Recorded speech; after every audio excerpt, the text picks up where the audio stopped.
Welcome to The Wind in the Willows, a classic tale of friendship, adventure, and mischief, written by Kenneth Grahame and retold in simple language for young and curious hearts. Chapter 1. The Riverbank.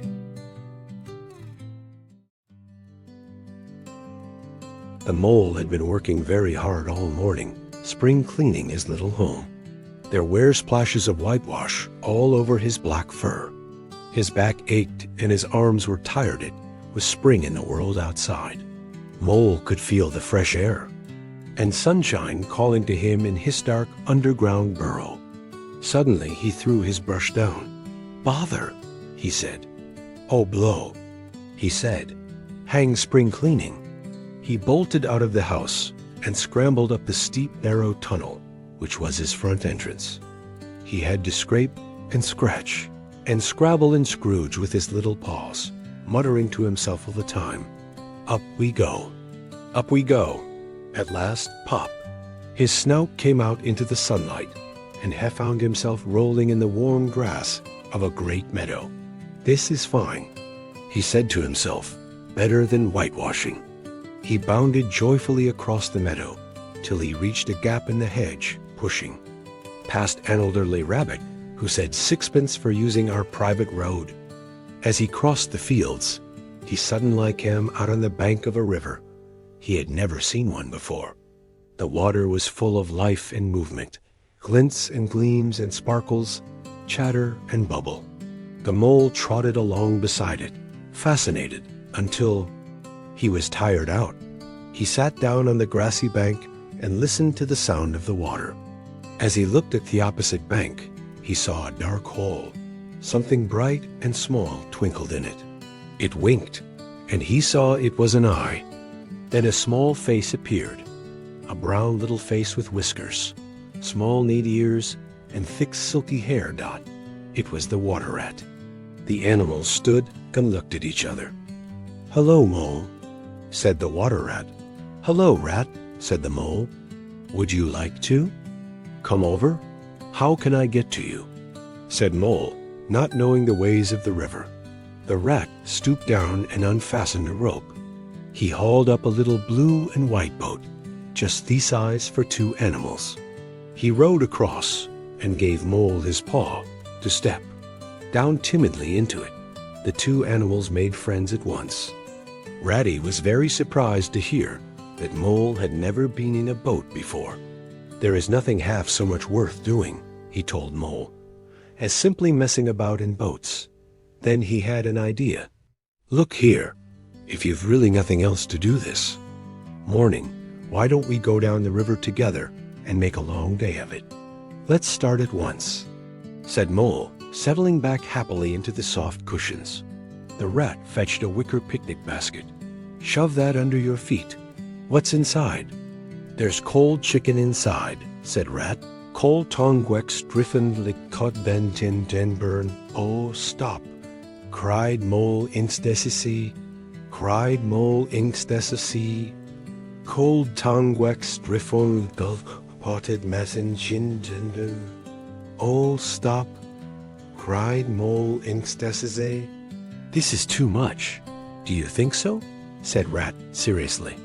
"It's only what I always take on these little outings."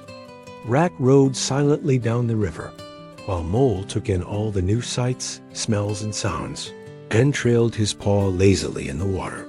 The water rat enjoyed his friend's pleasure and explained why loved the river so. "It's my world, and I don't want any other." "But isn't it a bit dull at times?" asked Mole. "Just you in the river and nobody else?" "Nobody else? You must be joking. It's full of people, too many of them sometimes, otters, moorhens, ducks, and so on, about all day long." "What lies over there?" asked Mole, waving a paw towards a dark background of woodland, beyond the fields. "Oh, that's just the wildwood. We don't go there much, we riverbankers." "Aren't they very nice people in there?" asked Mole nervously. "Well, the squirrels are all right. The rabbits are a mixed lot, and badgers all right. Nobodiah Turvers. With him, they'd better not. Why? Who should interfere with him? Asked Mole. There are others, weasels and stoats and foxes and so on. All right in a way, but you can't trust them, and that's a fact. And beyond the wild wood again, where it's all blue and dim, and there's hills, and something like it's smoke from towns. Beyond the wild wood comes the wide world, said Rat, and that's something that doesn't matter to you or me. So they began their picnic, and Mole tucked in, for it was a long time since breakfast. While they were eating, they met two of them, riverbankers. One was the otter, swimming underwater to catch fish. He climbed out on the bank, shook himself, and had a word with them. Drops of water glistened on his whiskers. The other was Mr. Badger, whose stripy head suddenly pushed through the thorny hedge. Headwinted, company, and disappeared. Mr. Toad was on the river too, the otter told them. Suddenly, he shot past in a brand new racing skiff. He was short and fat, splashing badly and rolling from side to side. He'll never do well in a boat, said Rat. Not steady enough, said Otter, and suddenly vanished after a fish. A stream of bubbles on the water was all that could be seen of him. Toad's always trying something new, explained Rat. Last year he had a houseboat, but he soon gets tired of things. The Rat and the Mole went back to Rat's snug home in the riverbank and sat in armchairs by a bright fire, chatting away. Rat invited Mole to stay with him for the rest of the summer. The happy Mole went to sleep in a comfy bedroom.